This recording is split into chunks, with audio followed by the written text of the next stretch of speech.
Qui aurait pu imaginer qu'en si peu de temps des révolutions balayeraient ces dictateurs solidement installés? Que la crise emporterait ces dirigeants d'Europe? Que l'ennemi public numéro 1 tomberait? Que le directeur du FMI dormirait en prison? Tout ça sur fond de catastrophe nucléaire. L'année où le monde ne sait plus où donner de la tête.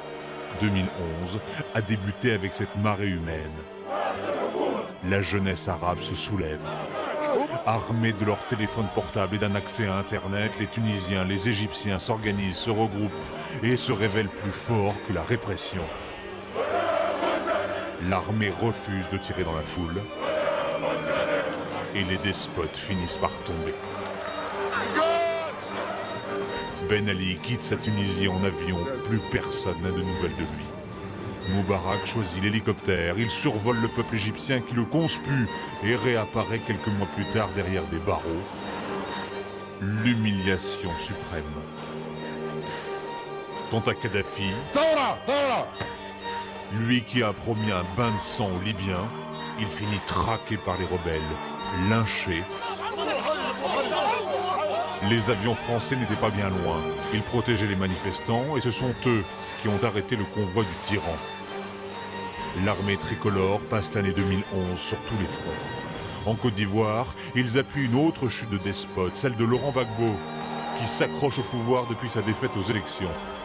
Acculé dans sa résidence, voilà l'homme fort contraint d'enfiler un gilet pare-balles, de s'exhiber en maillot de corps, avant de finir au tribunal pénal international. Une cinquantaine de chars français. Les forces françaises toujours se déploient au Sahel contre Al-Qaïda au Maghreb islamique. Vincent Delory et Antoine de Léaucourt meurent au Niger, enlevés par les terroristes, tués pendant l'assaut de l'armée française.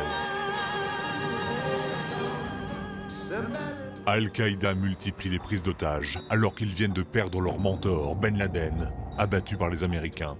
Ils ne se terraient pas dans une grotte, mais vivaient dans cette résidence cossue.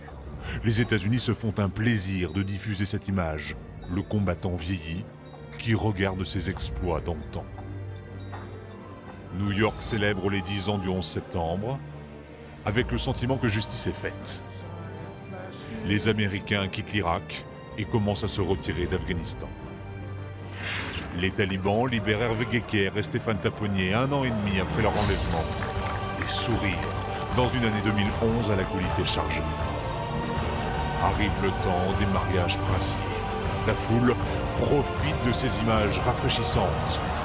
Une respiration entre révolte, crise et cataclysme. La nature gronde au Japon. Un tremblement de terre de plus? Non. Un tsunami qui dépasse l'entendement. La lame de fond emporte 20 000 Japonais et engloutit des villes entières. La troisième puissance mondiale apparaît bien vulnérable. La vague de 14 mètres atteint le haut des immeubles et ne laisse qu'un filet d'oxygène sous le plafond du dernier étage pour une poignée de rescapés. Et Fukushima ne répond plus. Des réacteurs en fusion, des fuites radioactives, la centrale refroidie à l'eau de mer répand son poison et l'onde de choc fait le tour du monde. L'Allemagne annonce sa sortie du nucléaire, la France, angoissée, teste ses installations. Au moment où l'Europe prend conscience d'une autre menace, sa dette abyssale. Les actions en chute libre, les plans de licenciement, l'austérité, les sommets européens à répétition, les G20 qui colmatent et ne jugulent rien. Dominique Strauss-Kahn disparaît de ces rencontres internationales.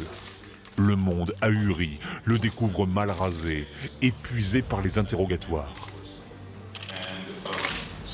Il remballe ses ambitions présidentielles. Et c'est en simple citoyen qu'il voit la crise emporter les gouvernements les uns après les autres. Les premiers ministres italiens, espagnols, grecs, portugais jettent l'éponge, poussés par les marchés, par la rue. Les centres-villes se remplissent d'indignés, phénomène planétaire né en Espagne. Les manifestants se mobilisent sur Internet, en suivant le modèle des révolutions arabes. Les révolutionnaires arabes, justement, ils déchantent, en voyant les islamistes modérés sortir des urnes. Au printemps arabe succède l'automne islamiste. Alors que la révolte gronde toujours, en particulier en Syrie, contre un régime qui réprime sans pitié, l'année se termine sur une absurdité de l'histoire. Une dictature stalinienne d'un autre âge perd son tyran. Les Nord-Coréens plongent dans l'hystérie collective quand le parti leur annonce la nouvelle par haut-parleur. Il reste en 2011 des pays sans Internet, coupés du monde.